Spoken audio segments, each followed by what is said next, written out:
ಜಿಲ್ಲೆಯಲ್ಲಿ ಅಂದ ತಕ್ಷಣ ಬಿಜಾಪುರ ಜಿಲ್ಲೆಯಲ್ಲಿ ನೆನಪಾಗೋದು ಸೈಕ್ಲಿಂಗ್. ಭಾಳ ಸಂತೋಷ ದಿನ ಬಂದಿದೆ.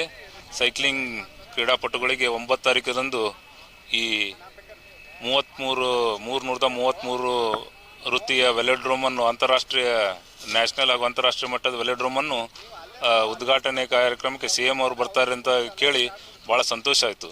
ಯಾಕಂದರೆ ಇದು ಸುಮಾರು 3 ದಶಕದಿಂದ ನಮ್ಮ ಕನಸಾಗಿತ್ತು. ನಾನು ಒಬ್ಬ ಸೈಕ್ಲಿಂಗ್ ಕ್ರೀಡಾಪಟು ಆಗಿದ್ದಾಗ 1998ರಲ್ಲಿ ನಮ್ಮ ರಾಜ್ಯ ಬಿಜಾಪುರದಲ್ಲಿ ಆಯೋಜನೆ ಮಾಡಿದಾಗ ಚಾಂಪಿಯನ್ಶಿಪ್ ಆಗಿತ್ತು. ಆ ಸಂದರ್ಭದಲ್ಲಿ ನಮ್ಮ ಎಲ್ಲ ಸೈಕ್ಲಿಸ್ಟು ಹಾಗೂ ನಮ್ಮ ಅಸೋಸಿಯೇಷನ್ನ ಮೆಂಬರ್ಗಳು ನಮ್ಮ ಜಿಲ್ಲಾಧಿಕಾರಿಗಳಿಗೆ ಮನವಿ ಮಾಡಿದಾಗ ನಮ್ಮಲ್ಲಿ ವೆಲೋಡ್ರೋಮ್ ಇಲ್ಲ, ನಮ್ಮ ಕ್ರೀಡಾಪಟುಗಳು ರೋಡ್ನಲ್ಲಿ ಕಿಂಗ್ ಆಗಿದ್ದಾರೆ, ಟ್ರ್ಯಾಕ್ನಲ್ಲಿ ವೀಕ್ ಆಗಿದ್ದಾರೆ ಅಂತೇಳಿ ಹೇಳಿದಾಗ ತಕ್ಷಣವೇ 2003ರಲ್ಲಿ ಒಂದು ನಮ್ಗೆ ಬುತ್ನಾಳ್ ಕೆರೆ ಹತ್ತಿರ ಇರುವಂಥ ಒಂದು ಜಾಗದಲ್ಲಿ 8 ಎಕರೆ ಜಮೀನನ್ನು ಈ ಕ್ರೀಡೆಗಾಗಿ ಯೂತ್ ಸರ್ವಿಸ್ಗೆ ಕೊಟ್ಟರು.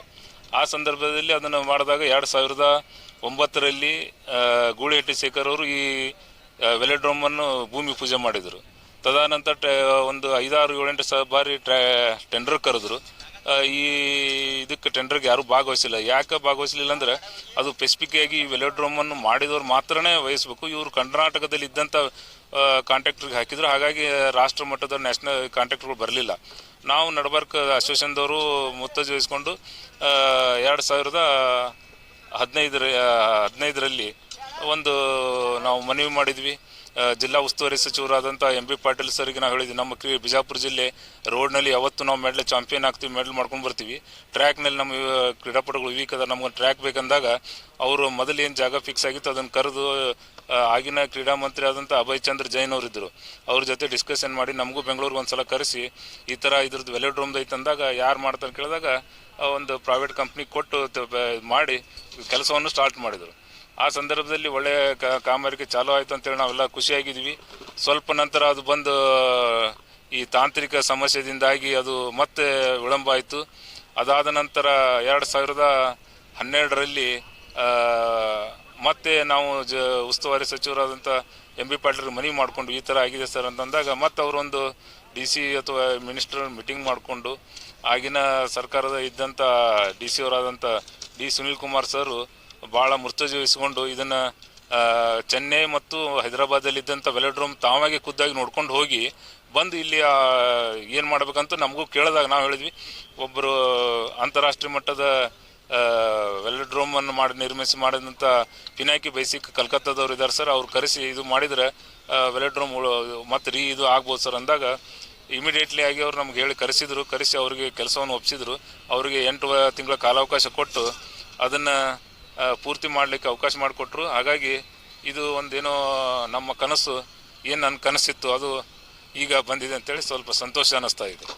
ಹಾಗಾಗಿ ಮುಂದಿನ ದಿನಮಾನದಲ್ಲಿ ಇಲ್ಲಿ ನಾವು ನ್ಯಾಷನಲ್, ರಾಷ್ಟ್ರ ಮಟ್ಟ ಹಾಗೂ ಅಂತಾರಾಷ್ಟ್ರೀಯ ಮಟ್ಟ ನಡೆಸಲಿಕ್ಕೆ ಅನುಕೂಲ ಆಗ್ತೈತೆ ಅಂತೇಳಿ ಹೇಳಿ ಈಗ ನಮ್ಮ ಏನು ಕ್ರೀಡಾಪಟುಗಳು ಈ ದಿನ ಮೊದಲು ಟ್ರ್ಯಾಕ್ನಲ್ಲಿ ಕಿಂಗ್ ಆಗಿದ್ದರು, ಈಗ ರೋಡ್ನಲ್ಲಿ ಕಿಂಗ್ ಆಗಿದ್ರು, ಈಗ ಟ್ರ್ಯಾಕ್ನಲ್ಲಿ ಕಿಂಗ್ ಆಗ್ತಾರೆ ಅಂತೇಳಿ ನಮ್ಮ ಆಶಾಭಾವನೆ ಇದೆ. ನಾವು ಈ ವೆಲೋಡ್ರೋಮನ್ನು ಸದ್ಬಳವಾಗಿ ಬಳಸ್ಕೋತೀವಿ ಅಂತೇಳಿ ಹೇಳಕ್ಕೆ ಇಷ್ಟಪಡ್ತೀನಿ.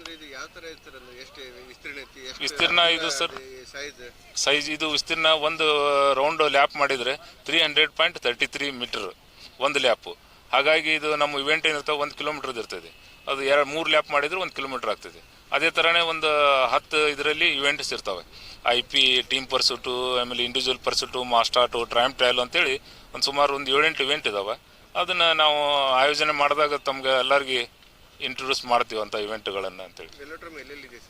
ಈಗ ನಮ್ಮ ಬಿಜಾಪುರ್ಗೆ ಕರ್ನಾಟಕದಲ್ಲಿ ಪ್ರಪ್ರಥಮ ಇದು ರಾಷ್ಟ್ರ ಹಾಗೂ ಅಂತಾರಾಷ್ಟ್ರೀಯ ವೆಲೋಡ್ರೋಮು. ಇದೇ ಥರನೇ ದಕ್ಷಿಣ ಭಾರತದಲ್ಲಿ 3 ಕಡೆ ಇದ್ದಾವೆ, ಒಂದು ಹೈದರಾಬಾದ್ನಲ್ಲಿ, ಒಂದು ಚೆನ್ನೈನಲ್ಲಿದೆ, ಒಂದು ತ್ರಿವೇಂದ್ರಮಲ್ಲಿದೆ. ಒಟ್ಟು 4 ವೆಲೋಡ್ರೋಮ್ ಇದೆ, 4ನೇ ವೆಲೋಡ್ರೋಮ್ ದಕ್ಷಿಣ ಭಾರತದಲ್ಲಿ. ಇದು ಸೈಕ್ಲಿಸ್ಟ್ಗಳಿಗೆ ಏನಾಗ್ತೈತಿ, ಈಗ ನಮ್ಗೆ ಈಗ ನಾವೊಂದು ಹೇಳ್ಬೇಕಂದ್ರೆ ಮಹತ್ವ ವಿಷಯ ಅಂದರೆ ನಮ್ಮ ಕ್ರೀಡಾಪಟು ರೋಡ್ನಲ್ಲಿ ಪ್ರಾಕ್ಟೀಸ್ ಮಾಡ್ಲಿಕ್ಕೆ ಬಿಡ್ತಾ ಇಲ್ಲ. ಹಾಗಾಗಿ ಇಲ್ಲಿ ವೆಲೋಡ್ರೋಮ್ನಲ್ಲಿ ಒಂದು 3-4 ತಾಸು ಪ್ರಾಕ್ಟೀಸ್ ಮಾಡಿದ್ರೆ ಚಿಕ್ಕ ಮಕ್ಳು ಇರ್ತಾವೆ, ಅಂಡರ್ 14, ಅಂಡರ್ 16 ಹುಡುಗರಿಗೆ ಇಲ್ಲಿ ಪ್ರಾಕ್ಟೀಸ್ ಮಾಡ್ಲಿಕ್ಕೆ ಭಾಳ ಅನುಕೂಲ ಆಗ್ತೈತಿ. ಯಾಕಂದ್ರೆ ಇನ್ನೂ ಸೈಕ್ಲಿಂಗ್ ಹೆಚ್ಚು ಬೆಳಿತೈತೆ, ಯಾಕಂದ್ರೆ ರೋಡ್ನಲ್ಲಿ ಸ್ವಲ್ಪ ಅಪಾಯಕಾರಿ ಜಾಸ್ತಿ ಇರ್ತದೆ, ಈ ಟ್ರ್ಯಾಕ್ನಲ್ಲಿ ಮಾಡ್ಲಿಕ್ಕೆ ಸ್ವಲ್ಪ ಅನುಕೂಲ ಆಗ್ತೈತೆ ಅಂತೇಳಿ ಹೇಳಕ್ಕೆ ಇಷ್ಟಪಡ್ತೀನಿ. ರಾಜು ಬಿರಾದರ್ ನ್ಯಾಷನಲ್ ಸೈಕ್ಲಿಸ್ಟ್, ಮಾಜಿ ನ್ಯಾಷನಲ್ ಸೈಕ್ಲಿಸ್ಟು, ಕರ್ನಾಟಕ ರಾಜ್ಯ ಸೈಕ್ಲಿಂಗ್ ಸಂಸ್ಥೆಯ ಚೇರ್ಮನ್ರು. ಸರ್ ನಮಗಿಲ್ಲಿ ನಮ್ಮ ರಾಜ್ಯದೊಳಗೆ 15-20 ವರ್ಷಗಳಿಂದ ಯಾವ ಟ್ರ್ಯಾಕ್ ಇರಲಿಲ್ಲ.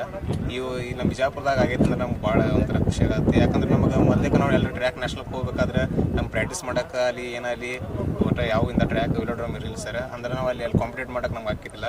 ಅಂದರೆ ಈ ವರ್ಷ ನಮ್ಗೆ ಇಲ್ಲಿ ಆಗೈತೆ ಅಂದ್ರೆ ನಮಗೆ ಭಾಳ ಖುಷಿ ಆಗತ್ತೆ. ಇನ್ಮೇಲೆ ನಾವು ನ್ಯಾಷನಲ್ ಪ್ಲೇಸ್ ಮಾಡೋಕೆ ಅನುಕೂಲ ಆಗೈತಿ. ಮತ್ತು ನಮ್ಗೆ ಏನಾಗತ್ತಂದ್ರೆ ರೋಡ್ ಮ್ಯಾಗ ಹೈವೇ ಮ್ಯಾಗ ಸರ್ ಭಾಳ ಅಪಘಾತಗಳಿಂದ ನಾವು ತಪ್ಪಿಸ್ಕೊಳಕ್ಕೆ ಒಂದೇನೋ ಒಳ್ಳೆ ಅವಕಾಶ ಸಿಕ್ಕೈತಿ ಅಂತ ಹೇಳಿ. ಅಂದ್ರೆ ಈಗ ಮೊದಲು ಟ್ರ್ಯಾಕ್ ಪ್ರಾಕ್ಟೀಸ್ ಮಾಡಕ್ಕೆ ಎಲ್ಲಿ ಹೋಗ್ತಿದ್ರಿ ಸರ್? ಮೊದಲು ಟ್ರ್ಯಾಕ್ ಇರಲಿಲ್ಲ ಸರ್. ನಾವು ಒಮ್ಮೆ ಇಲ್ಲಿ ಸ್ಟೇಟ್ ಲೆವೆಲ್ದಾಗ ಬೇರೆ ಸ್ಟೇಟಲ್ಲಿ ಹೋಗ್ತಿದ್ರಿ? ಅಲ್ಲಿ ಮೊದಲು ಚಂದ್ರಗಿ ಅದು ಸ್ಪೋರ್ಟ್ಸ್ ಸ್ಕೂಲ್ ಐತೆ ಸರ್. ಅಲ್ಲಿ ಹೋಗಿ ಸ್ಟೇಟ್ ಲೆವೆಲ್ ಟ್ರಯಲ್ ಹಾಕಿದ್ವಿ. ಅಲ್ಲಿ ಪ್ರಾಕ್ಟೀಸ್ ಇರ್ತಲ್ಲ ಸರ್. ಒಮ್ಮೆ ಹೋಗಿ ಸ್ಟೇಟ್ ಲೆವೆಲ್ ಓಡಿಸ್ತಿದ್ವಿ, ಒಮ್ಮೆ ನ್ಯಾಷನಲ್ ಹೋಗಿದ್ವಿ. ಅಲ್ಲಿ ನ್ಯಾಷನಲ್ ನಮ್ಗೆ ಹೆಂಗೆ ಓಡಿಸ್ಬೇಕು ಏನು ಅಂತ ಗೊತ್ತಾಕಿದ್ದಿಲ್ಲ. ಅದಕ್ಕೆ ಇಲ್ಲಿ ಆಗೈತೆ ಅನ್ನೋಕೆ ಏನೋ ಖುಷಿ ಆಗುತ್ತೆ. ಈ ಸ್ಟೇಟ್ ಒಳಗೆ ಫಸ್ಟ್ ವೆಲೋಡ್ರಮ್? ಹಾಂ ಸರ್, ಈ ನಮ್ಮ ಸ್ಟೇಟ್ ಒಳಗೆ ಕರ್ನಾಟಕ ಒಳಗೆ ಫಸ್ಟ್ ವೆಲೋಡ್ರಮ್ಸ್. ಆ ಥರ ಹೋದಾಗಂತಲೇ ಒಂದು ಟಾಪ್ 10 ಒಳಗೆ ಬರ್ತಿದ್ದೀರಾ ನೀವು? ಇಲ್ಲ ಸರ್, ಟಾಪ್ 10 ಒಳಗೆ ಬರ್ತಿದ್ವಿ ಸರ್. ಆದ್ರೆ ಅಲ್ಲಿ ಪ್ಲೇಸ್ ಮಾಡೋಕೆ ನಮ್ಗೆ ಅವಕಾಶಗಳು ಸಿಗ್ತಿದ್ದಿಲ್ಲ ಸರ್. ಅಂದರೆ ಪ್ರಾಕ್ಟೀಸ್ ಎಲ್ಲಾರದ ಏನು ಮಾಡೋಕ್ಕಾಗಲ್ಲ. ನಮ್ಮ ಹೆಸರು? ಹಾಂ ಸರ್, ನಮ್ಮ ಹೆಸರು ಗೌತಮ್ ಬೇಲಿ. ಓಕೆ.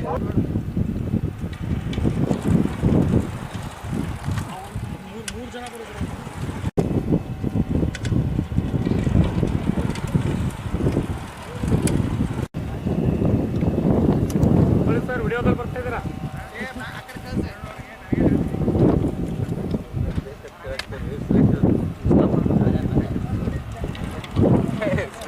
ಸಾಕು ಮತ್ತೆ ಯಪ್ಪ ಇಲ್ಲ